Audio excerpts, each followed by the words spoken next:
Kate Brundage from the National Board of Public Health Examiners and the officer panel. The Certified in Public Health Credential webinar will be focusing on the process and requirements needed to obtain the credential as well as the benefits. This presentation will also include an officer panel featuring 2 USPHS officers that are CPH certified. They will discuss the value that the CPH credential has brought to them. At the end of the day, officers will gain an understanding of how the certification aligns with fulfilling the 20% promotion precept on education and training. Ms. Kate Brundage is a certification program manager for the National Board of Public Health Examiners. Ms. Brundage has 7 years of credentialing specific experience with a background in nonprofit management and has earned her bachelor's degree in English from George Mason University. Her training includes ANSI accreditation, process improvement, customer service, test development, recertification, and promotions. Ms. Brundage also sits on the Senior Advisory Council to the Assessment Education Research Experts and is a member of the Certification Network Group. Lieutenant Commander Tala Huban currently serves as a Senior Emergency Management Specialist in the Division of Unaccompanied Children Planning and Logistics within the Administration for Children and Families, Office of Refugee Resettlement. Lieutenant Commander Huban has over 10 years of experience in public health. She is a graduate from the George Washington University, where she completed her MPH in maternal and child health.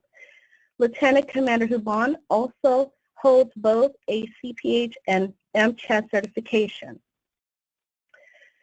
Lieutenant Commander Kazuhiro Okumura is an environmental health officer currently stationed as an international policy analyst at the U.S. Food and Drug Administration Center for Food Safety and Applied Nutrition International Affairs staff and works on bilateral policy development for food and cosmetic safety issues.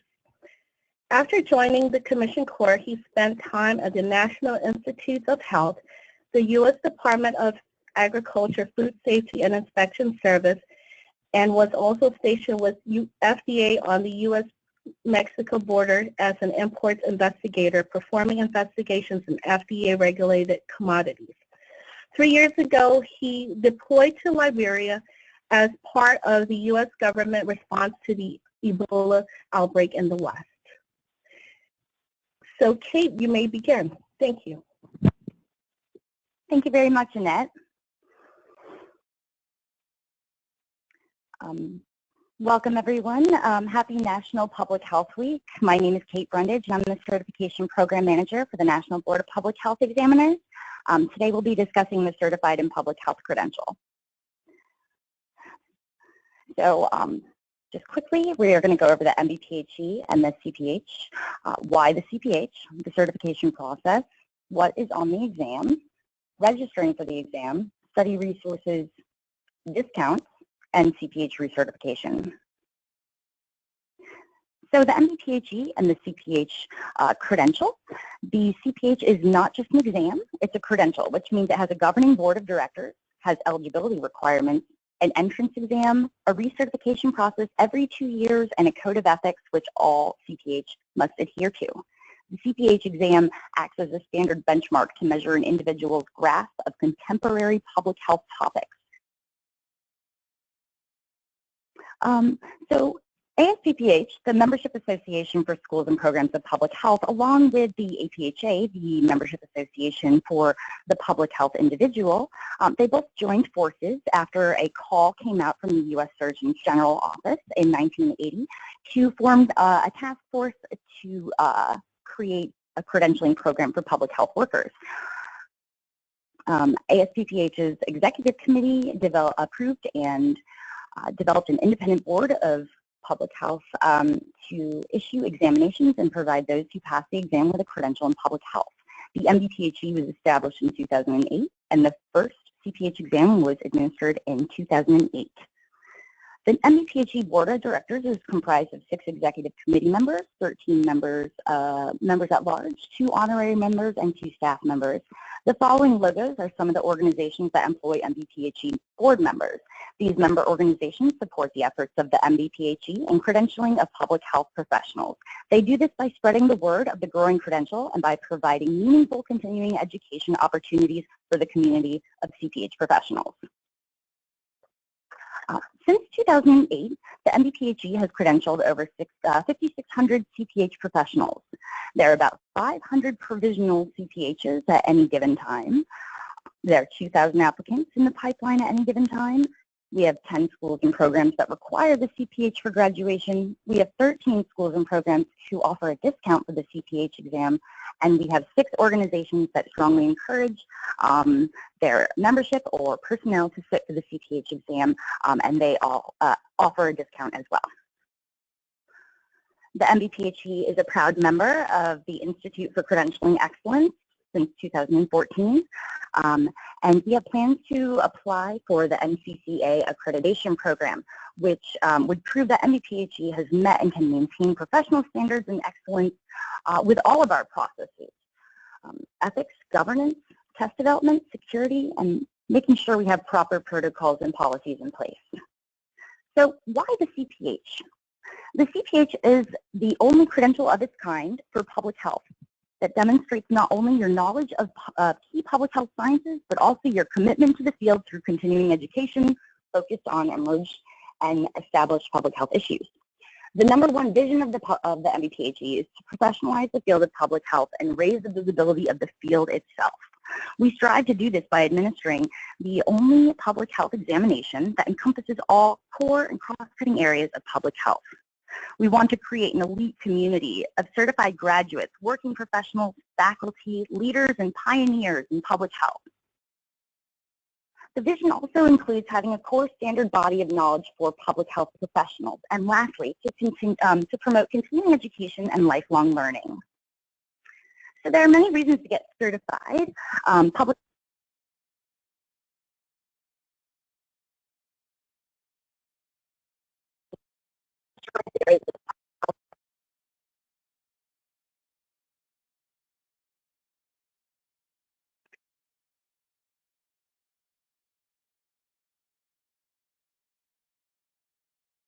The CPH provides mastery of core sciences and knowledge.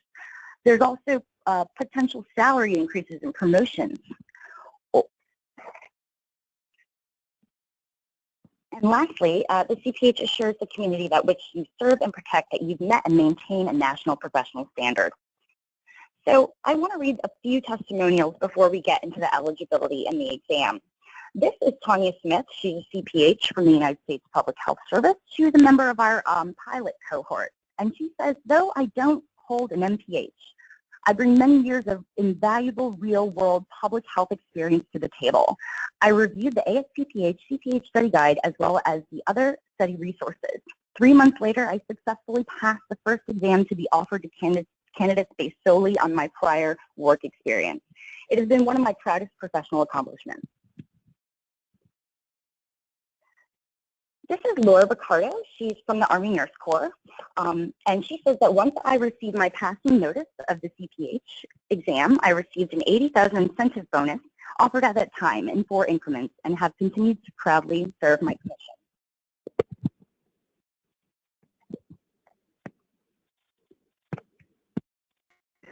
This is Patrick Harper of the United States Public Health Service, and he says that my Cph affirms that I possess the means to positively change lives, and it motivates me to remain dedicated to doing just that.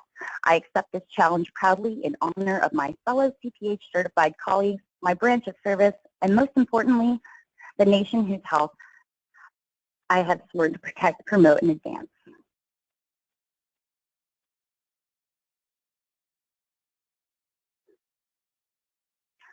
So a question that we hear a lot is, I have my MPH, so why do I need my CPH? We have 10 schools and programs that are now requiring you to pass the CPH exam to earn your MPH. So students and alumni will not earn their MPH without achieving CPH certification first. This tells us that the Cph exam tests knowledge and competency that graduate level students and alumni should know to graduate with an MPH to work in public health. The Cph should be your next stop after earning the MPH in achieving a leadership role in public health.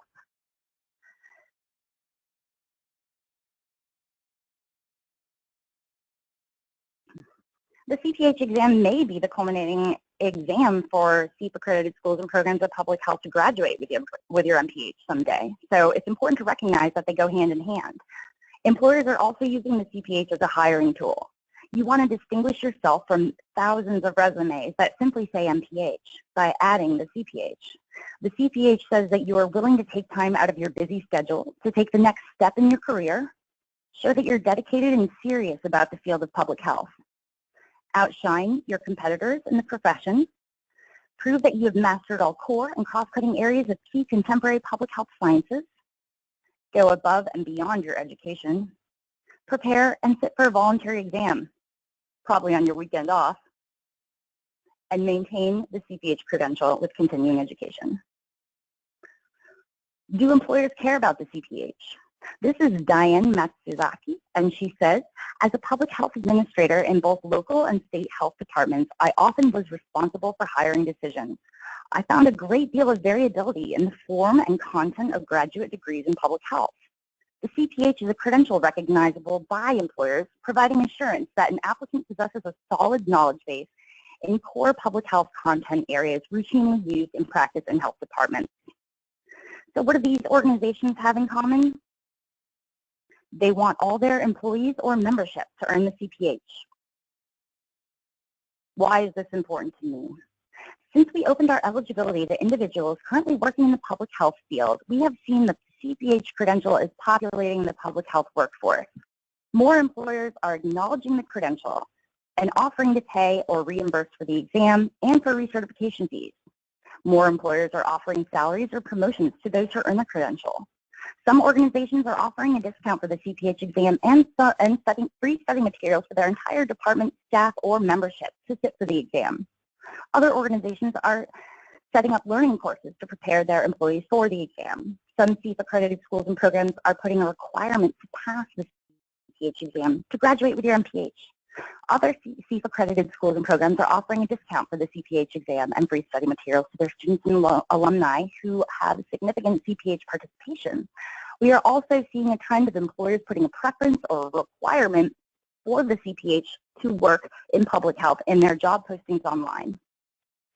So this is Aspphdph's publichealthjobs.org. You may have seen it before. It's our jobs board website for Aspphdh. And the reason why I wanted to tell you about it is because we did an analysis, and all of these organizations listed here are requiring or preferring the Cph to work in public health. Okay, so the Cph process. The Cph process, first you need to determine your eligibility. So CPH-accredited students and alumni of public health institutions are eligible, along with individuals that have 5 years of public health working experience at a minimum, plus a bachelor's degree in any concentration. And then we have a hybrid.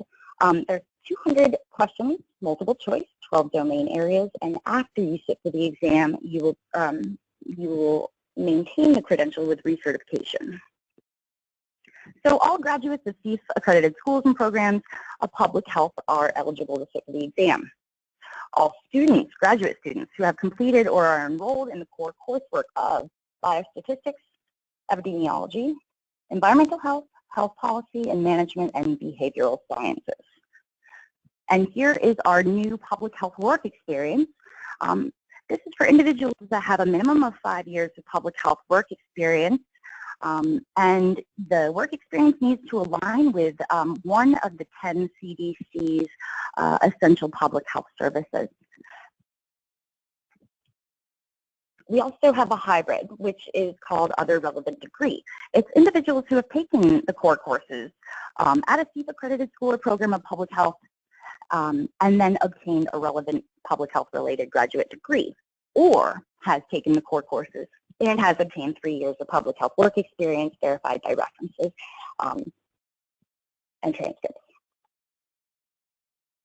The Cph exam is a timed exam. You have 4 hours to take the exam. There's 200 questions, multiple choice, and the topic areas are general principles, core areas, and cross-cutting. The general principles, there are 25 items. Core areas, there are 30 items in biostatistics, 30 items in epidemiology, 30 items in environmental health sciences, 30 for health policy management, and 30 in behavioral and social sciences. Then lastly, there are 25 items for the cross-cutting area, which is communication and informatics, diversity and culture, leadership, professionalism, program planning, public health biology, and systems thinking. So again, it's a timed exam, 200 questions, 4 hours to take it. You can't bring a calculator or scratch paper. However, I have been told that there aren't calculations, you just need to recognize formulas for the math portion. We have 2 ways to sit for the exam. We have computer-based and paper-based. The computer-based exam is held the entire month of February, the entire month of June, and the entire month of October. You can sit for the exam Monday through Sunday, and there's about 200 plus testing facilities around the world. So what you would do is go to our website, key in your zip code, find a testing facility near you, register for our exam, and on that day, go to that testing facility and sit for the exam. We also offer paper and pencil exams, and those can be set up at request. We just need a 90-day lead time.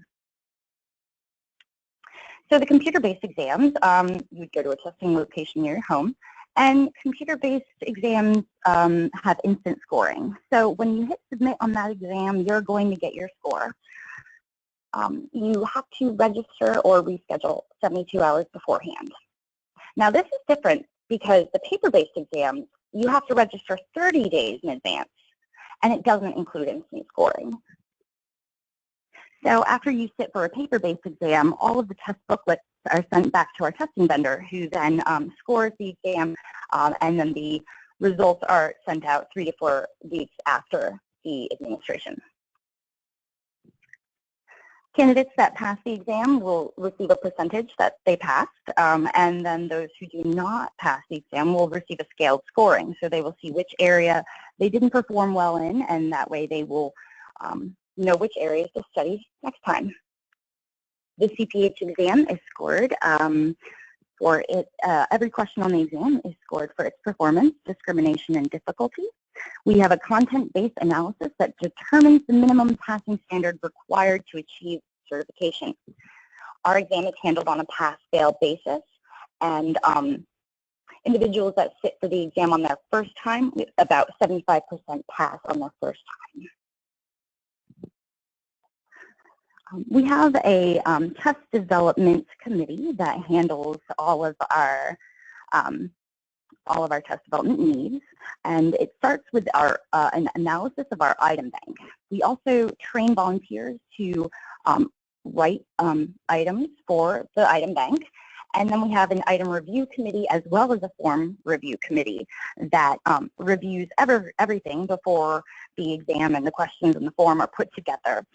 There's a post-test analysis, and then the passing score is set. So registering for the Cph exam. This is our website. You want to go to our website and go to Get Certified. If you hover over Get Certified, a drop-down will appear, and the one you want to select is Register Now. So register now. This is what it would look like. Now, if you're going to apply as a student, or I'm sorry, as an alumni of a CPH accredited school or program of public health, you'll click that bucket on the left. If you're just using public health work experience, you want to use the bucket in the middle, and then the other relevant degree or a hybrid is on the right. I'm going to quickly go through how to register as a student, because student alumni, because I believe most of you will be qualifying with public health work experience. So student and alumni, if anyone here graduated from a CPH accredited school or program of public health and wants to qualify as an alumni, you would click on that button, student and alumni, on the left side of the screen, and it would take you to our vendor's website, PSI. You would create an account online.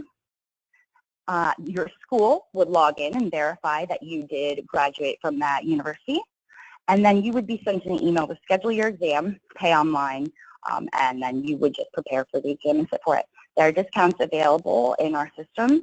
We also have vouchers for students. So that is kind of how the students and alumni will register. New public health work experience, you're going to select that button in the middle.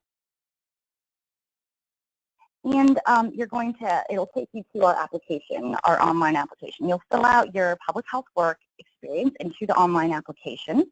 You'll upload your transcripts and resume. You'll pay online.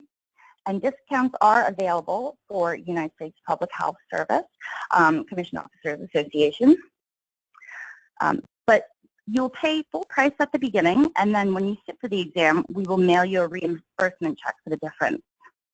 Your application will be reviewed. If you're approved, PSI, our testing vendor, will contact you to schedule your exam. If you're not approved, you'll be refunded in full. And this is our hybrid eligibility. So you would just click that right button on the right-hand side for register now, and you would fill out our Word application and submit it to info@mbphe.org. If you register for the exam and then you find that you need to reschedule, the first reschedule is free. The second reschedule will cost $125.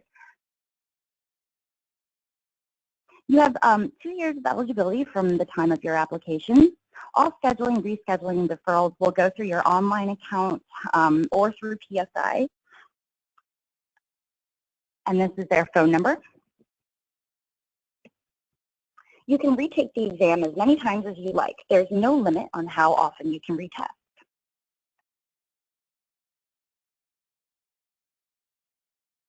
Study resources. We have a content outline. We have sample exam questions. We have practice exams and webinars. So this is the Cph Content Outline.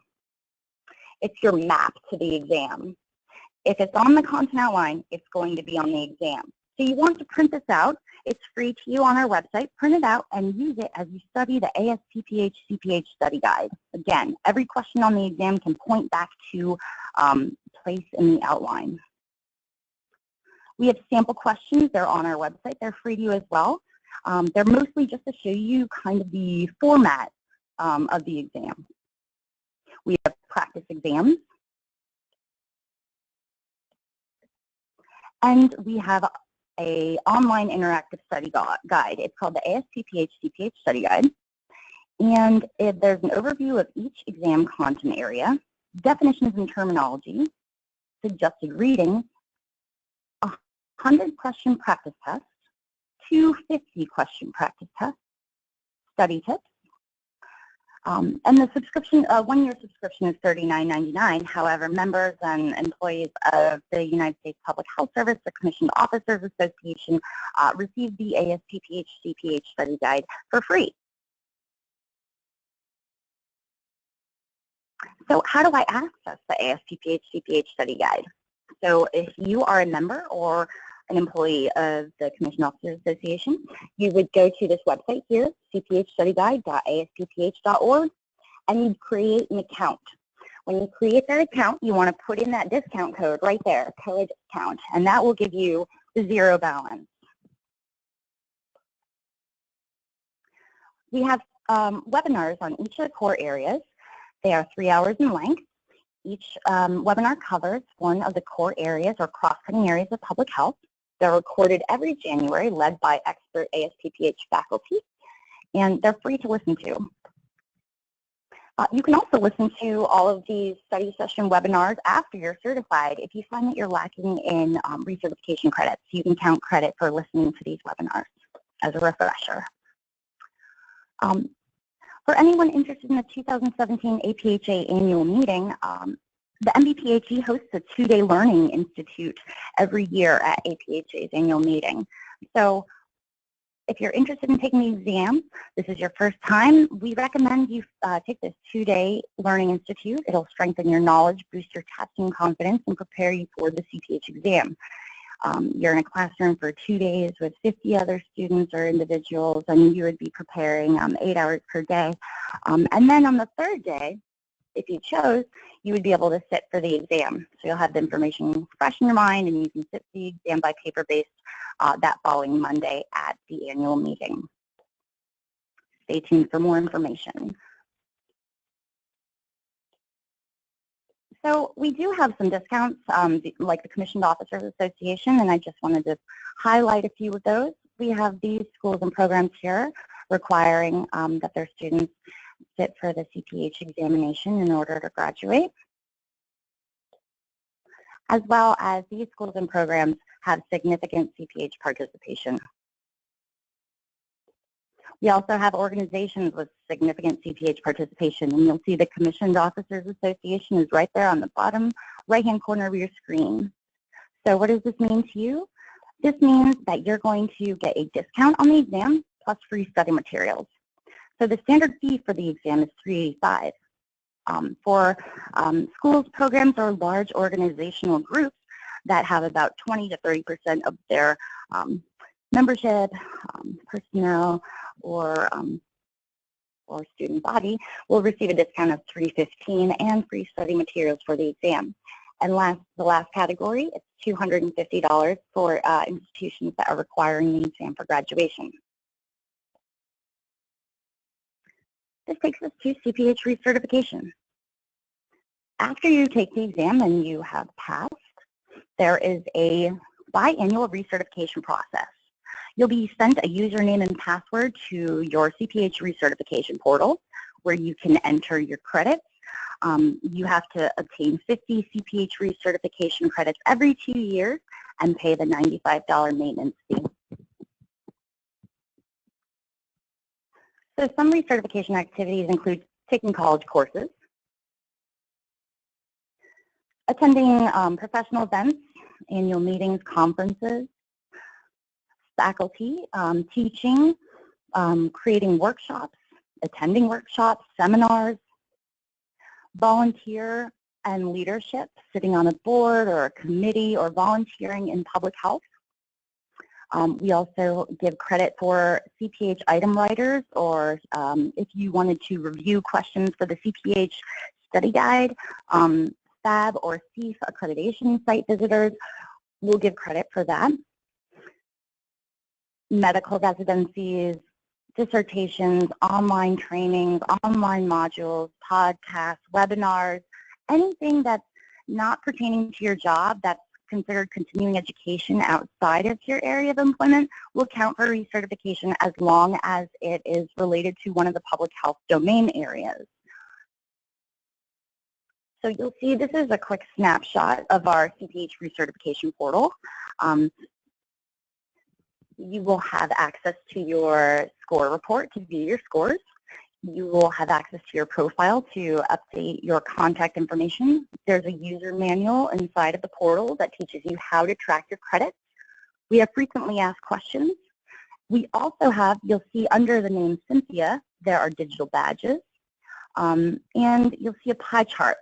So if you look under My Recertification Total Credits, where it says 54, you'll see the dark green says Pre-Approved and the light green says Other. So the MD-PHE accepts all continuing education credits that are related to public health, whether they're pre-approved by MD-PHE or not, as long as you can make a case for how your activity related to the public health field, it will count for recertification, whether it's approved or not. However, if you want to search for approved activities, you can do so in the portal. You'll see at the bottom ribbon says Find Credits and Providers, Report Activity, Request an Extension, and Recertification History. So we do have pre-approved organizations that offer research, that have continuing education opportunities, and they just apply with MD-PHE, and then we put them on our list of pre-approved providers. And that means that any event that you attend through those pre-approved providers, you can count credit for Cph recertification.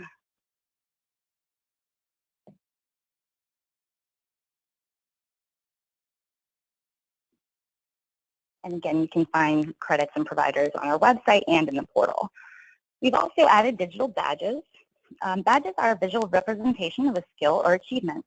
So as you're entering your credits into the system, you'll notice that these little badges will appear if you go above and beyond.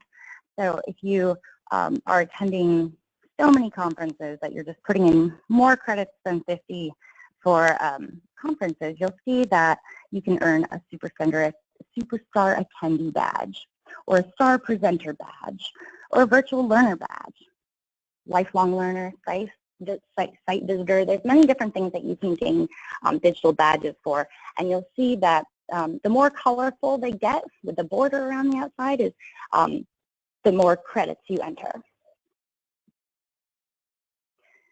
We're also going to implement virtual Cph certificates.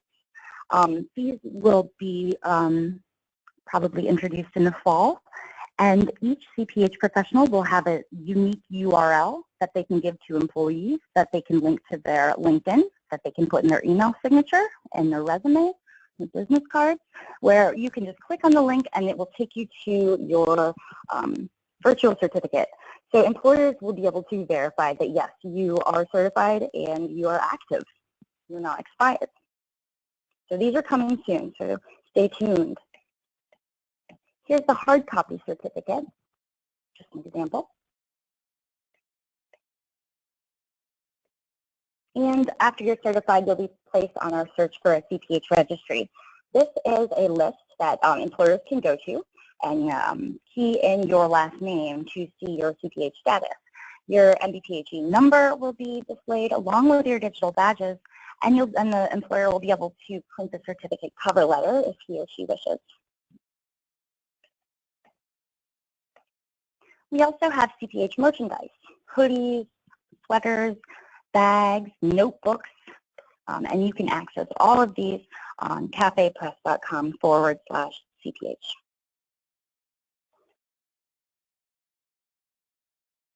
Stay connected on social media. We have a Facebook group for the Certified in Public Health, and we update that weekly with announcements on webinars, recertification opportunities, if we need to put together a focus group or any kind of nomination. You'll find that on our Facebook group as well as our LinkedIn group. Our LinkedIn group is closed to CPHs, whereas our Facebook group is open to anyone. So if you are a CPH, you'll get an invitation to our LinkedIn group, and that way you can keep networking with other Cph professionals and find out more about recertification opportunities in your area. The next computer-based exam is June 1st through June 30th, so be sure to register. And that will conclude my portion of this presentation. And we can go to the officers panel. Annette? Thank you for that, Kate. So first we will go ahead and go with Lieutenant Commander Huban. I will ask two questions. The first question will be, what was your experience in taking the exam? And the second question will be, how has the Cph credential benefited you in your profession and the Corps? Lieutenant Commander Huban? Thank you, Annette. So my name is Tala Hubin. I just found out that I just looked up the date that I got my Cph, because listening to Kate, we didn't get our results immediately after we finished the exam, so that's an awesome addition. So I got my certification in 2013.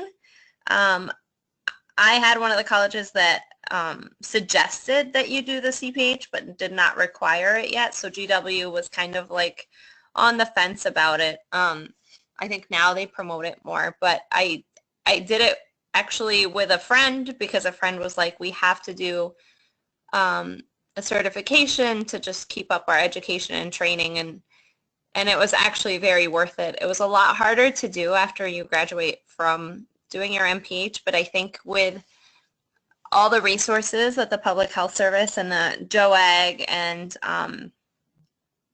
all the officers that actually hold that certification now, it's a lot easier for the support and the training. I know we had sessions last year for each of the portions for the, I forgot what it was called, the cohort that doesn't have a public health degree. I forgot what they were called. So, and I know a lot of people took that exam. I do appreciate education and training a lot just for my own personal growth. So for me, it's helped me a great deal. I know a lot of people don't do certifications for their renewal and recertifying, and they're afraid they can't get to it. But the good thing about the CPH is it is every 5 years, and honestly, a lot of things that we do for the core actually count to the recertification. Anything you do at work also, like that's related to public health, if you go to a training or if you do, if you present a poster, if you write a news article, all those things actually count. So there are a lot of things that I appreciate about the CPH, and it has helped me. It's been a conversation starter with employers to talk about why I chose to go that route. And actually a lot of my previous employer also held the CPH designation, and so she was very supportive of me going after it and thought it was a really important way to build my resume and CV for any future positions. Annette, did you want me to cover anything else? Oh, I think that's perfect. Thank you so much, ma'am. Thank you. We'll go ahead and move on to Lieutenant Commander Kazuhiro Okumura. The first question is, what was your experience in taking the exam? And the second question, how has the CPH credential benefited you in your profession and the Corps?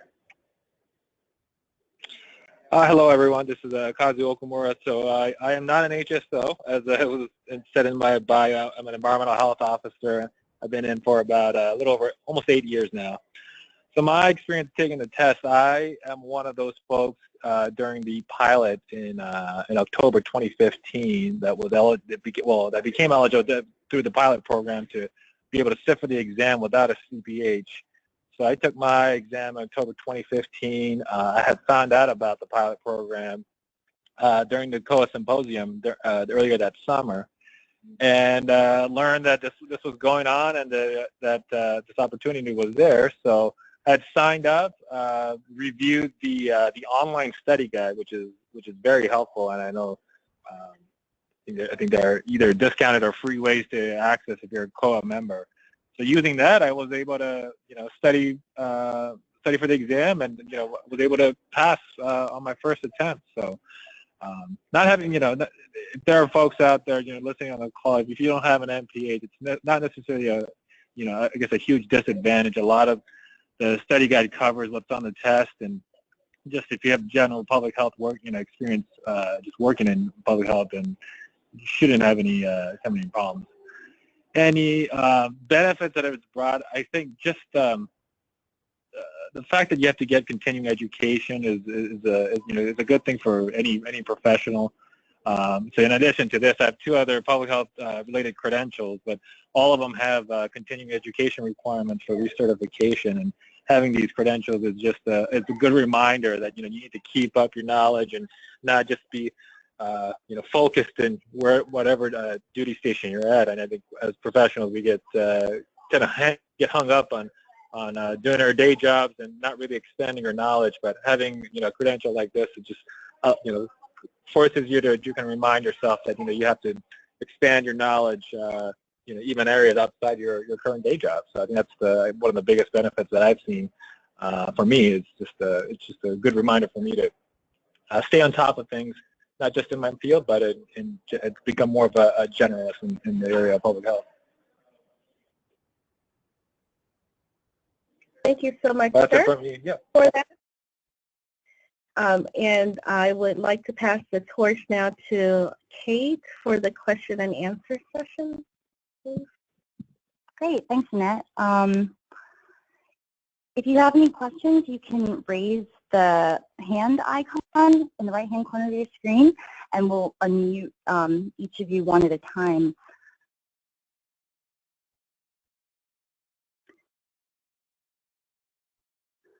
There's a question, are these slides going to be available? And yes, after this presentation, we will convert this to a YouTube link, as well as I will send Annette the PDF version so everyone will have it.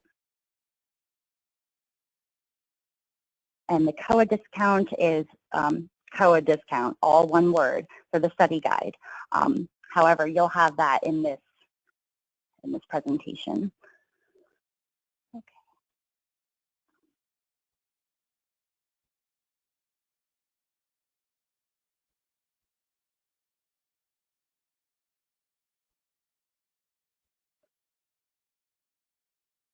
Okay, if you let your CPH lapse and you want to come back and reinstate the Certified in Public Health credential, you wouldn't have to retake the exam. You would simply have to accumulate the credits that you missed and pay for the lapsed cycles.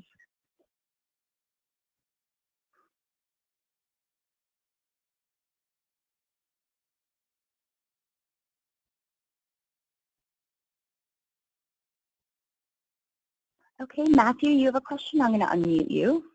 You can go ahead.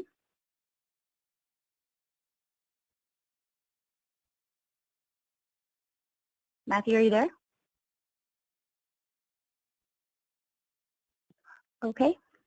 Well, his question is, where was the exam preparation session being held? And we have an exam preparation session held at the 2017 APHA annual meeting in November.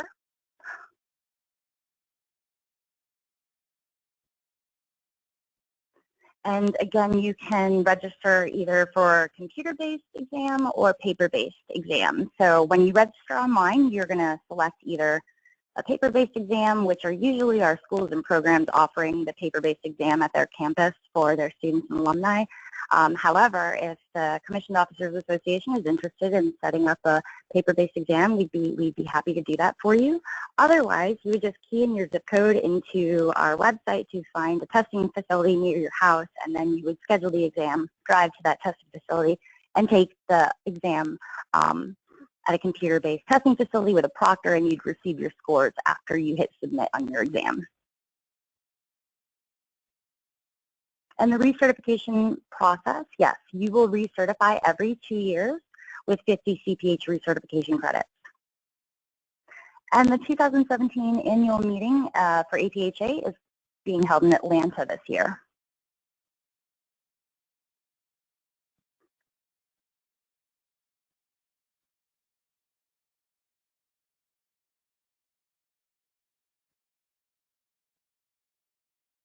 Are there any other questions? Oh, here's one. Hi, Christine. I see your hand is raised. I'm going to unmute you. Christine, go ahead.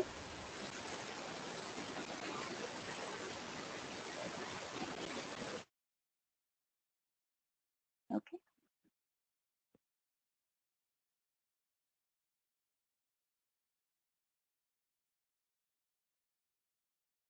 So we have a question about, can nurse practitioners sit for the exam as hybrid, or would it be under the 5 years of experience?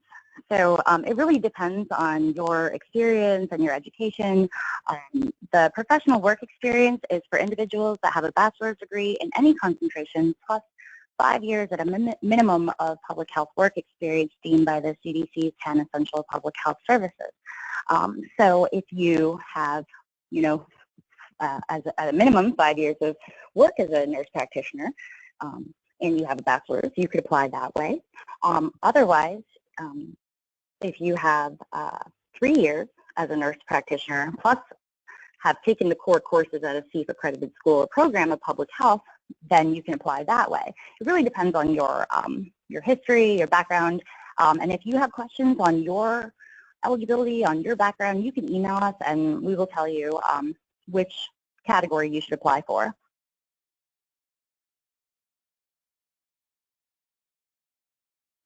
And the cost to attend the 2017 APHA annual meeting, I'm sorry, I don't have that information. However, to attend the Cph Learning Institute at the APHA annual meeting is $350.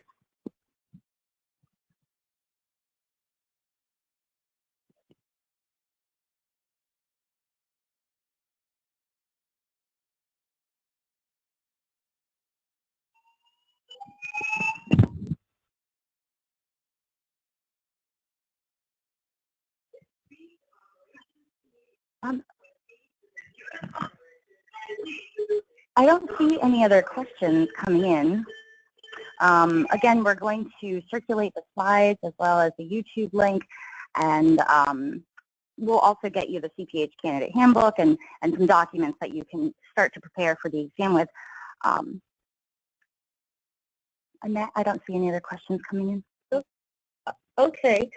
Well, I would like to thank Kate and the officer panel and generalist track for their support in making this webinar possible. Thank you so much. If you have any questions, please email myself, annette.bush@fda.hhs.gov, or to Kate on the email and the presentation that we will send out. Thank you very much. Everyone have a great day. Thank you.